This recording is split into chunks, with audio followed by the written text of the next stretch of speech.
Hello, my name is Juvie and I am here with Keiran Mott, who is the founder and CEO of Factor. And today we're going to be sitting down with him and asking him a few questions about his journey in starting Factor and having him take us back to what that was like. So without further ado, let's get into it.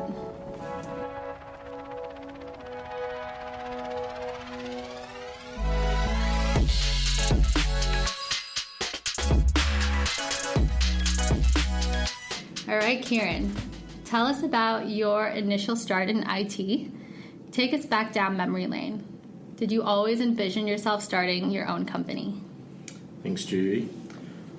Started in IT. Wow. My first memory of being interested in computers was actually in high school. Back in those days when we were doing computing, I had a really smart guy that was in my class that actually helped me a lot to get through computers, which kind of set me up into being interested in IT. In the early 2000s, I moved into software engineering and did a diploma in software engineering and started out my first IT job in the Fujitsu help desk. Those days we were looking after a client in New Zealand called Bonlac Foods, who was a farming agricultural business. So quite a lot of phone calls from farmers trying to teach them why their IT stuff wouldn't work. Password resets was probably the biggest thing that we would do back in those days, but we had a lot of fun. We had a number of different help desks that were supporting different clients, and still have lifelong friends from that all worked on the help desk in those areas that have gone on and built their own cybersecurity businesses or IT businesses. Some of them are actually clients at the moment for Factor, which is pretty cool. I mean, say I started out my career thinking that I would be running a business. There was some very good people that I ran into along the way that definitely had a big influence on that. Tony Windmill being a huge influencer in that process when I started at Cordelta. So as I kind of grew as an individual and grew in leadership roles, I took a very passionate interest in people and growing people. Liked leading teams, liked building good functioning teams, providing a vision. And so that grew over that time, and that hunger to own a business and drive a value for clients and for staff has always been something that's grown over time rather than something I've just knew I wanted to do from the start. Okay, so you've grown in your leadership roles to a point where you were CEO of Veritech. And so what was that initial scaling up the ladder like? So kind of a bit of history was it was a demerger process that we went through with an investor to start Veritech at the time with 5 others, and Tony Windmill was CEO at the time. And early days it was about just setting up the company and trying to get it stabilised in an environment where it was election that year, and we had a whole bunch of challenges back then, and I learned a lot as services lead for Veritech in those days. Then I took over from Tony from CEO and led that organisation for 3 years. I learned a lot about company culture. We went through 3 or 4 reorganisations of Veritech at the time. We went from one location in Canberra to a national presence, 4 offices, general managers in each state, salespeople in a workforce that was distributed to the point where I think we had 150 permanent employees when I resigned as CEO. So you had a pretty heavy hand in building this company up. Can you take us back to that exact moment you decided to leave your role and go out on your own?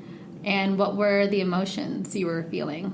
Yeah, there's a saying, there's 20% of your job you don't enjoy and 80% of the job you enjoy. And you can bear the 20% because the 80% you love. The moment that didn't enjoy 80% of the job and only enjoyed 20% or only had time to spend on the 20% was the point that I was no longer enjoying what I was doing. What we had set out to do as a founding group, what we kind of had designed in our head was no longer playing out. And so I didn't actually resign with the intent of starting Factor at the time.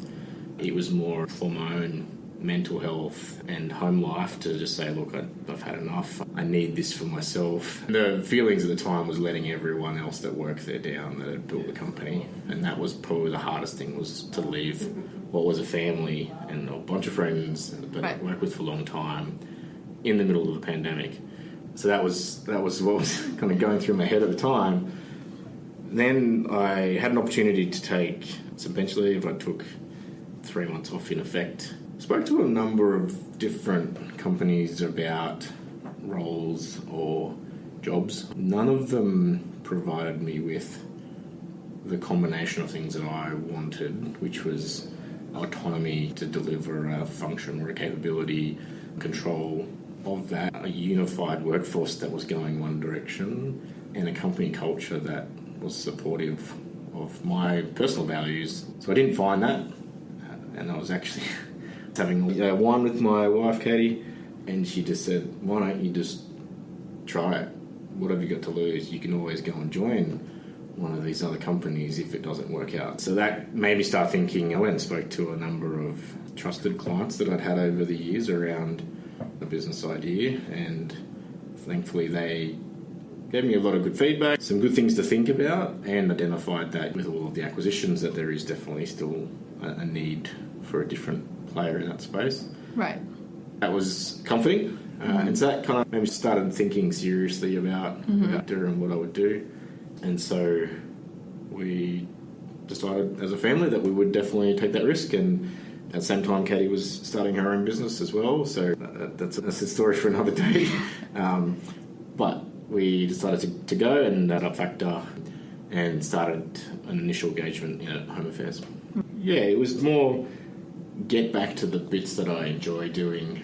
At the time, I hadn't been involved in delivery projects for quite some time. Obviously, with a technical background, I enjoy the technical and business context in which we deliver work for. And so going back and doing a delivery job from being a CEO into effectively a product manager or a scrum master at the time was actually quite refreshing, because you're back into helping the client solve a problem rather than all the problems just coming to you to solve. Right. And I want to touch on that idea of being more client-facing. Is that something that you really value, and is that a value that you've tried to instill in Factor? What about the client experience? Yeah, definitely, and you probably did less of that as the organisation got bigger in the old role, whereas now I'm definitely hands-on, being engaged in clients. We're definitely looking at how do we solve problems in a repeatable pattern rather than trying to do things bespoke.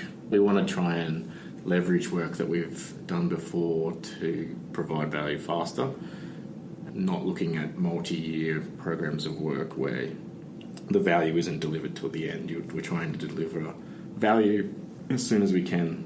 I've always been passionate about the Microsoft ecosystem, so that's always going to be part of the strategy for Factor. And business applications obviously provide a lot of value with Dynamics and Power Platform. Well, let me backpedal a little bit and let's really relive what it was like to start your company in the middle of a pandemic. Like, even though you got a lot of reinforcement from a lot of people, it was still a huge risk for you and your whole family. So what was that like when a lot of other businesses during that time were really struggling? What made you decide, like, this is the perfect time to start a business? Yeah, I think all business owners will say there's no perfect time to start a business, and it's always hindsight that you should have done it earlier. And for me, it was reasonably lower risk given that I had a contract to go into to work.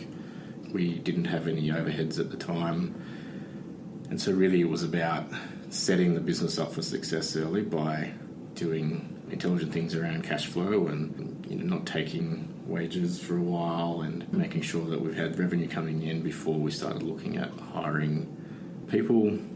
The key thing for me was I didn't want things like cash flow or banking or other issues to stop that from occurring. So making sure you take a lower risk approach to the types of work we picked up, and not ultimately we we had good opportunity to put some people into project work that was pretty secure in the federal government. So that's good. It de-risks the cash flow challenges you have as a startup.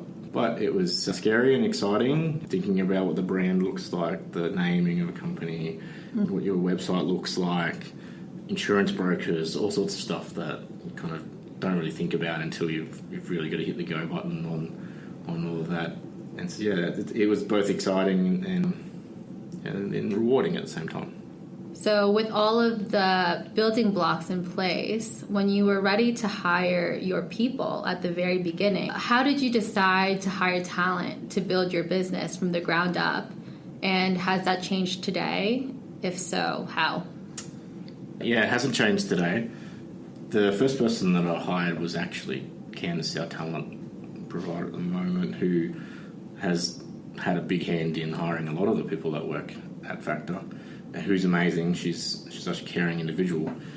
But there was a number of elements we were looking in, people that were willing, they're taking a risk ultimately coming onto a startup where they are essentially employee number 3 or 4, early days. But that was exciting for some people. Some people said, there's an opportunity here to do more than just my job I would be hired for anywhere else. There's an opportunity to participate in sales processes, to learn from how other parts of the business work and shape the values of the organisation and the culture of the organisation from an early start.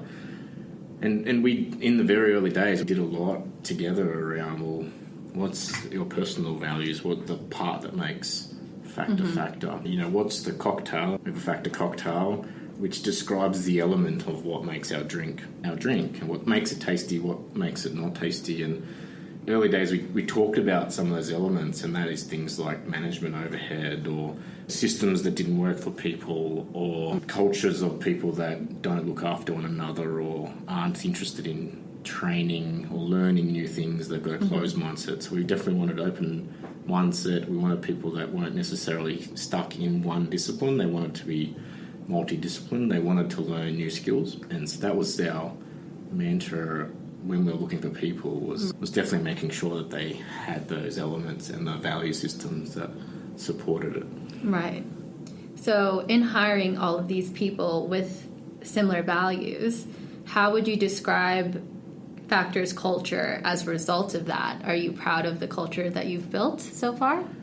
Yeah, absolutely proud of it, of what we've built. It's definitely not, I wouldn't take credit for it. Everyone manages or polices the culture, the things that they will accept. So it's definitely not just myself, it's the executive team that we have, but it's also every individual that's helping someone else when they ask them a question, whether that's late at night or during the day, going out of their way to kind of build a culture where it's supportive, where it's a team environment, and where they won't accept mediocre, they won't accept that they're good enough's good enough. They want to make sure they're doing a really good job. We've also got quite a good diversity, I think, across age, gender, ethnicity, across the board. And it's also, we're now a national business, having people now in SA, New South Wales, Victoria, ACT, and Queensland now. It feels like a real coming together, especially when we're doing Factor Fridays, for example, where people can come and be themselves, and it's a real buzz and a vibe when we're all together. And that's a pretty proud moment for all of us, I think, when we see the connections that are being made and just the value that the company has as a result. Speaking as one of your employees, partaking in this culture that we've all created, I definitely agree that the diversity is one of Factor's strengths. I'm still kind of new into the workforce, but I've also had a few years in a few different companies. And I think diversity in age and experience and ethnicity actually does play a huge role. Yep. I don't know if the people listening to this can tell I'm an American, but being an American and being part of like a multicultural community, there is a big part of that learning factor. You get to learn so much from other people, and it creates a really great dynamic within Factor. So that's definitely one of my favorite things about the company. what has been your greatest challenge so far? There's always a lot of different challenges for anyone that runs their own business. I think, like everyone in the technology sector, finding the right people at the right time is always a challenge, especially at the moment in job shortages that we have nationally and globally for that matter, but also the rapid pace in which businesses have had to pick up technology meant that there's more and more need for technologists across the board. So it's something we invest in is we've got good people that are always talking to other people about working at Factor, and it's the timing challenge where sometimes you can find really good people but you don't have good work at the time, or you find good work and you can't find good people at the time, and so finding that balance is always a challenge. You've got to be able to take the risk of bringing people on and managing the workload and the sales cycles to make sure that those things all line up nicely. We've had good luck and good fortune in that, so that's been a positive, but it is and always will be ongoing is a challenge around what is quite a limited pool of people that have got skilled resources. We will continue to develop juniors. We've taken people from other industries and started to reskill them into Power Platform and Dynamics, and we're constantly investing in our people with training, rewarding them with that process as well, and recognising the fact that you don't change overnight to go from being someone in marketing and going into technology, or someone in agriculture and going into a tech role. Really a foundation of a good workplace first before that. That's just another nice to have, I think, on top of a good, safe environment. And people will stay at an environment if they feel safe, they feel their work is valued, they've got good people around them that they can bounce ideas off, and they're learning and they're given opportunities. So if you bundle that plus some extra nice things on top where you get recognition and reward, then obviously hopefully people will see that as a reason to stay at a Factor or a reason to come and join. Awesome. So what has been your greatest achievement? I'm really pleased at the progress we've made in our intellectual property work that we've been doing. We haven't launched all of that yet, but it's still a work in progress. But I'm really excited about how the team are rallying behind that, as they can see the value in it. They're all working towards it. It's a way of sort of circuit breaking the work we do for our clients on a daily basis to being something that's ours, and they get to design applications and solve business problems in a repeatable way. So really excited and proud of the work that they've done in that space. And look, just ultimately proud that this is our second birthday and we've had some great clients, great supportive clients. We've delivered some amazing work. We're continuing to grow, and that's a really positive thing for everyone, I think. Absolutely. So, if you could give 2020 Keiran, the Keiran that is about to jump into this big unknown, any advice, what would it be? And would you do anything differently, knowing what you know now? I gave Keiran a lot of advice back then of things I did well and things I did poorly in past experiences. And so that learning from in the past has definitely been something that I've taken into this role, in terms of things like keeping operational costs low, especially as a startup, making sure that you spend every dollar as if it's your own money, not someone else's. It's your money ultimately, but investing in the right things during the right times. So no, I wouldn't have changed anything per se. I think we've collectively done a great job. We've been able to have a good executive team be formed. Some of those have joined straight into the exec. Some have been promoted into the executive team, which is great to see some growth internally. So no, I don't think I would change all that much at all, really. That's wonderful. Not many people can say that. I can't say that. 2020 Juvie. There would be a lot of advice I'd give her. There's probably more personal advice that I'd give to Keiran back then, but at the time it was I needed to look after my health more. I needed to spend more time with family, and those are things we're definitely doing as a family. So great. I have listened to the advice from Keiran in 2020 and I don't need to give back to Keiran in 2022. Good. Well, what would you say to Keiran 5 to 10 years from now? How do you see Keiran growing? Keiran being me talking to you in third person, as if you're not in front of me right now. Yeah. What would you say to him in 5 to 10 years, and how would you see Factor growing? Yeah, so one of the active things that I need to do more of is trusting people to do the things that they need to do in a way that is supportive of them growing. You know, we do have new people in new roles, and so they need to learn them, and you need to be patient, and you need to find time to help them to be able to grow. And so Keiran in 5 to 10 years hopefully will be doing less on the tools and more coaching, assisting, strategy and leading the organisation, and being able to develop other people into careers is hugely important over the next 5 to 10 years.